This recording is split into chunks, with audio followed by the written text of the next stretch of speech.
Emi. Sauti ya baba ilisikika chooni nikiwa nakata gogo. Mimi huyu nilikaa kimya kama kusikilizia vile. Nina siku 4 bila kuhudhuria chooni.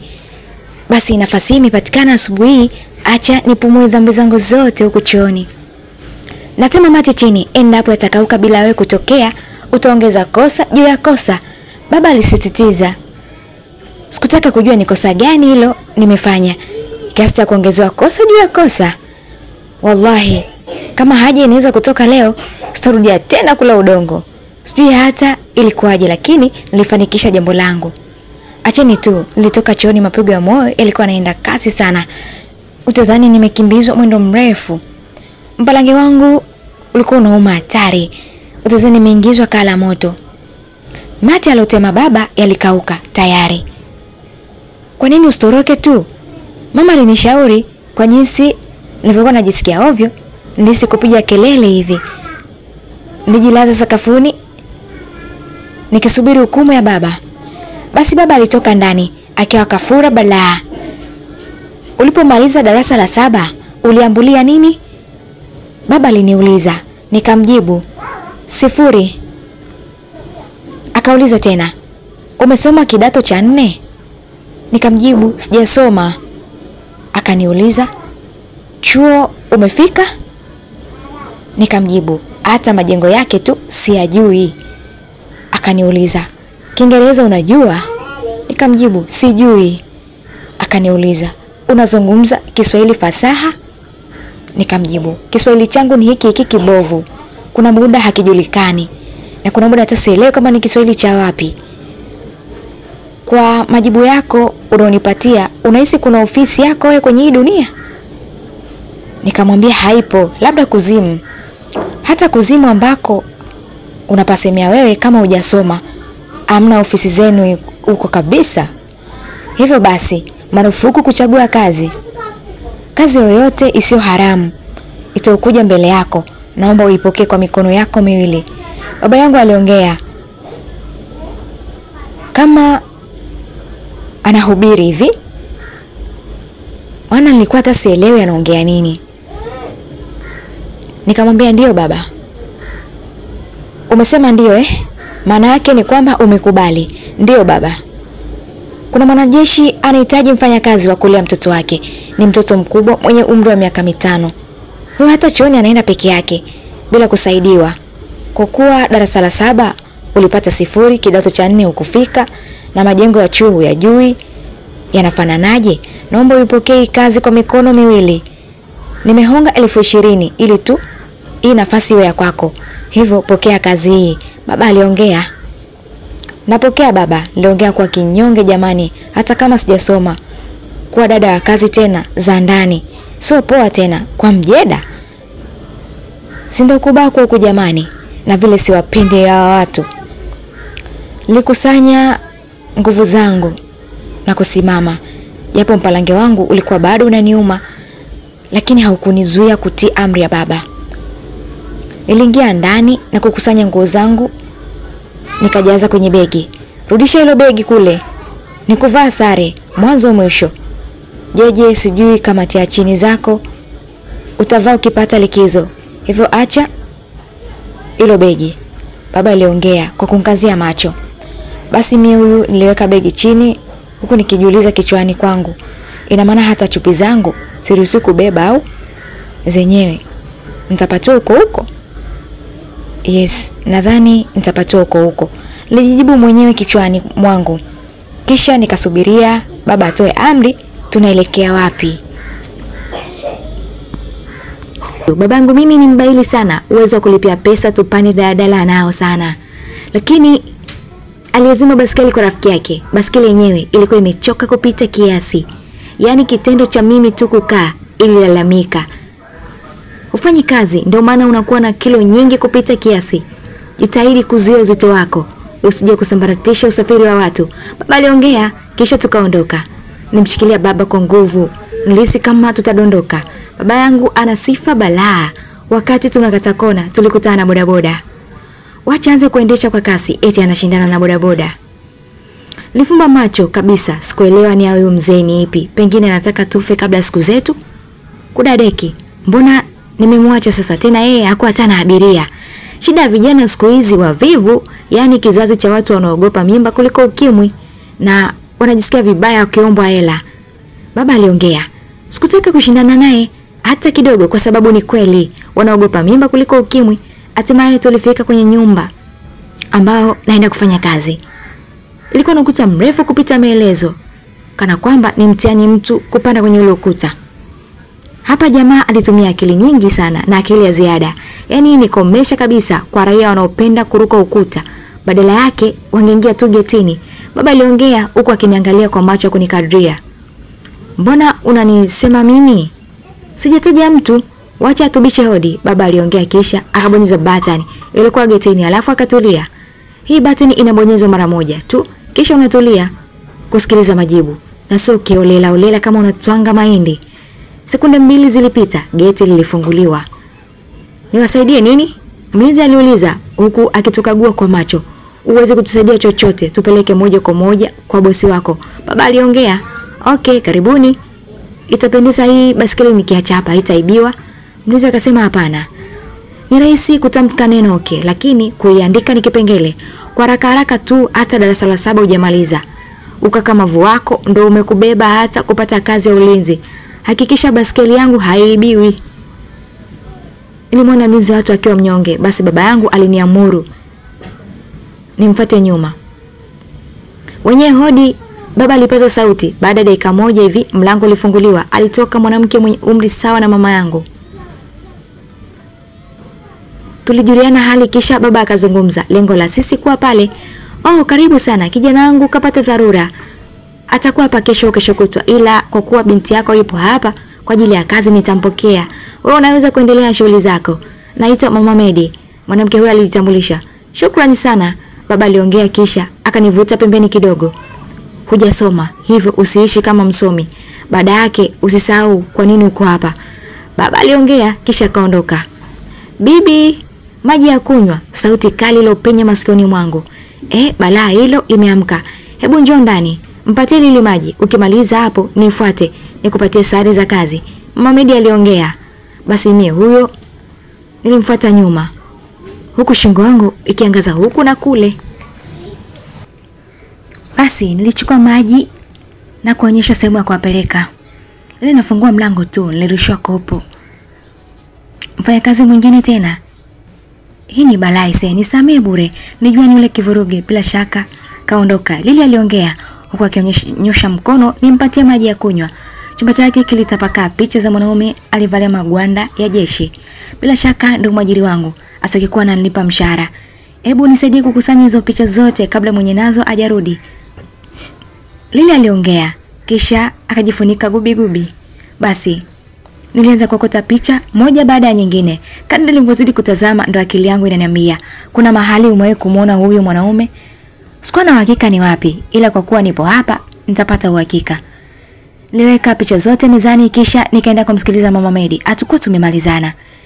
Hiki ndio kitakuwa chumba chako kwa kipindi chote utakachokuwa hapa. Na hizi sare ni za kwako za kazi, kabati letu hili limejaa sare zako. Bahati nzuri mwili wako ni mdogo, hivyo hizi nguo zitakuwa zinakukaa vizuri sana. Mama Medi aliongea kisha akaweka mkataba mezani. Kila baada ya miezi 3 tunaandaa mkataba mpya. Kwa sasa jaza fomu hii, andika majina yako alafu hapa mwisho utatia saini. Ilikuwa naelewa basi, siku ya leo ndo naamini kwamba sijui kuandika jina langu.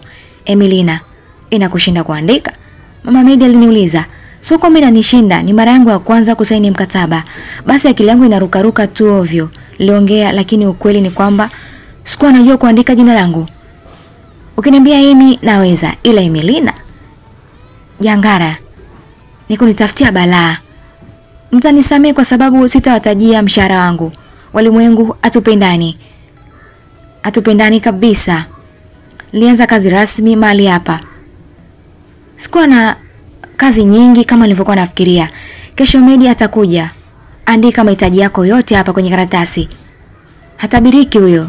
Mama Medi alimwambia Lili.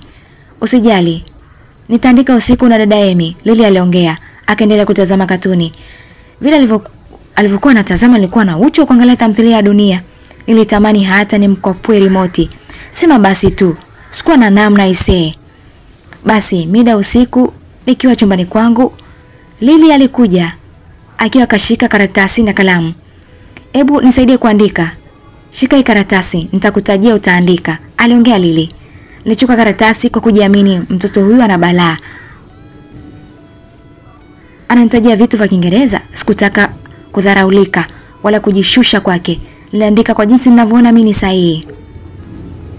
Lili wala kupitia karatasi aliondoka. Kulipopambazuka asubuhi, nilikuwa kwanza kuamka, niliandaa vitafunwa pamoja na chai. Ilikuwa ni kashesha isee. Mama Medi alitaka chapati na Lili alitaka sambusa, hivyo walinipa kazi ya kupika vitu tofauti. Dadi, hatimaye umerudi, sauti ya Lili ilisikika. Nilifungua upenyo kidogo wa pazia la dirishani. Nilihitaji kumshuhudia baba yake Lili. Hivi huyu mbwa si ndio yule nilikutana naye klabu siku moja? Akanitia bure akidai hana chenchi ya shilingi 10,000. Na nilipotishia kumdhalilisha akanipa 5,000 fake. Lakini huyu mbona kavaa magwanda ya kijeda? Ila yule wa siku zile alikuwa akachoka. Nijisemea kisha nikaendelea na kazi. Ghafla mlango wa jikoni ulisukumwa. Sijui ajaye ni mwizi jamani, maana nilitangulia buti kwanza. Kama wale master wa kwenye movie ndio ukafuata mwili. Habari yako? Medi mwenyewe alisalimia. Nzuri, shikamoo bosi. Mimi huyo nilisalimia kwa kukunja goti, kuonyesha utii. Maraba, karibu sana.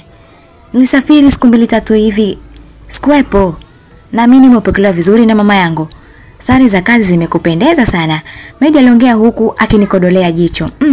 Niligeuka pembeni bana. Sijui hata aibu ilitoka wapi. Asante sana. Okay, mimi nipo ndani. Wewe endelea na kazi zako. Medi aliongea akataka kuondoka lakini nimsubirisha. Samani, hivi mwezi uliopita ulikuwa klabu? Kuna mtu nilikutana naye, yani mnafanana. Tofauti yenu tu ni kwamba wewe una mavazi ya kijeshi, alafu yeye alikuwa kavaa kiraia. Klabu? Yani mimi niingie klabu. Utakuwa unanifananisha. Mwezi wote huu nilikuwa niko Tokyo kikazi. Medi aliongea, macho yake yalionyesha kuwa kweli namfananisha. Sawa, huenda nimekufananisha. Nimeona ulivyomsaidia mwanangu kuandika mahitaji yake. Nashukuru. Hakika Medi aliongea. Tunajua tena sijasoma, sielewi kama nimeelewa. Ni vile tu sikutaka kuaibika kwa mtoto wako. Nilitaka nionyeshe kwamba na mimi naweza. Hapana, umefanya vizuri. Naongea kutoka moyoni. Medi aliongea kisha akaondoka. Naelewa unanitia tu moyo. Na mimi nimeboronga mbaya mbovu. Baada ya kumaliza kuandaa vitafunwa niliweka mezani kisha nikawakaribisha wote. Familia hii wanaonekana kupendana sana. Yaani ukitaka kujua watu wanapendana, uangalie tu wakati wa kula. Sio wenzetu kina sisi, familia zetu. Wakati wa kula tu tunaweza tukaanza kugombana. Nasikia mlango unagongwa. Hebu nenda kaangalie, Mama Medi alininyanyua. Nilienda kuangalia huku nikijilamba vidole. Ingawa chai nimeandaa mimi lakini ilikuwa tamu hadi kisogoni. Najua kupika bana. Sio kwamba najisifia. Nye watu, moyo wangu ulistuka kiasi cha kutaka kudondoka baada ya kukutana na mwanaume anayefanana na Medi kila kitu, kasoro mavazi tu. Ile siku nilikupa 5,000 fake, nisamee. Shika hii hapa. Paka sasa nipo napambana kwa ajili yako. Mambo yangu yatapokaa sawa, nitakuja kukuchukua wewe pamoja na mtoto wangu. Hakikisha unamwangalia vizuri. Mwanaume anayefanana na Medi aliongea kisha akataka kunibusu. Mimi huyu sikuwa tayari kwa busu lake, nilikwepa. Akabusu ukuta. Sawa, haina noma. Jina langu naitwa Mati. Aliongea kisha akaondoka kwa kuruka ukuta ambao mimi hapa hata nikipewa miaka 100 siwezi kuvuka ule ukuta. Nilibaki nimekodoa macho, nisijue cha kufanya. Sauti ya Mama Medi ilinitua, nikageuka huku na kule kuhakikisha usalama kwanza. Ile nataka kuongea aliniziba mdomo. Kuwa na kifua, kamaliza kunywa chai kwanza, nitakutafuta mwenyewe. Basi nilirudi kunywa chai. Lili alikuwa busy akiongea na baba yake. Eti Mati anasema Lili ni mtoto wake. Hii imekaje? Mbona sielewi? Hakika Medi na Mati wanafanana sana. Niliongea nikiwa nimemkodolea macho Medi. Sijui nini kitatokea yani. Sielewi kabisa. Akaniangalia na mimi nikamwangalia, macho akagongana. Mara hii tu mmeanza kuangaliana, aliropoka Lili. Mimi huyo nikaondoka, sikuwa na hata ujasiri wa kuendelea kunywa chai ile. Nikaingia chumbani kwangu, nilimkuta Mama Medi ananisaidia kupanga nguo kwenye kabati. Hapa ameniweza kweli, maana mimi na kukunja nguo kwenye kabati ni mchovu sana. Nguo zinatakiwa kunyoka kama hivi. Nimekusaidia tu kwa leo, aliongea kisha akakaa. Yule mtu aliyekuja kafanana na Medi kwa kila kitu. Nilijikuta nimeongea bila kusubiri kuulizwa. Watu wasojua kuandika majina yao vizuri siku zote huwa wepesi sana kutoa siri. Endelea. Ni kitu gani anataka? Kwanza alijitambulisha kuwa anaitwa Mati. Wacha we. Muda utakapofika atakuja kumchukua binti yake. Mama Medi alileta tabasamu kisha akaweka mkono wake mahali uliopo moyo wangu. Bila shaka alikuwa ana nifariji. Mati na Medi ni mapacha. Tofauti yao ni kwamba mmoja mwanajeshi na mwingine ni kibaka mwizi. Kasoro tu kwa jambazi sugu. Nitakusimulia jinsi ambavyo ilivyokuwa, usije ukaniona mimi nina roho mbaya. Mama Medi aliongea. Litikisa kichwa kuashiria kuwa niko tayari kusimuliwa. Mati kaanza kuwa mwizi kitambo tu. Hakuwa mtu wa kukaa nyumbani. Kabla Medi ajaenda jeshini alioa mwanamke, sijui ni pepo gani lilitokea. Mati akamlaghai binti wa watu. Anatembea naye, mwisho wa siku alimpa ujauzito. Sikujua kilitokea nini, ila nilistuka tu mimba na miezi 4. Sikuwa tayari ndoa yao ivunjike. Nilimbambikia Medi, maana kabla ya kuondoka walikutana sana kimwili. Hivyo isingekuwa rahisi kwake kukataa. Nilimlaani Mati kwa ujinga alofanya.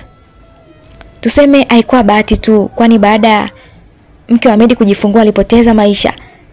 Lili akaanza kulelewa na mfanyakazi kitambo sana. Kwa ndo hivyo, huyu bwege nimeshamkataza kuja hapa.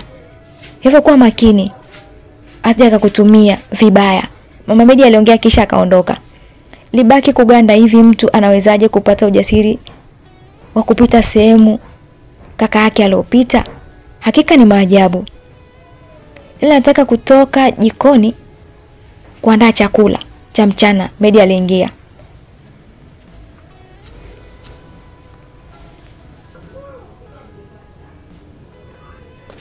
Mbona mdoli ulikuwa unanitazama sana kiasi cha kushindwa kunywa chai?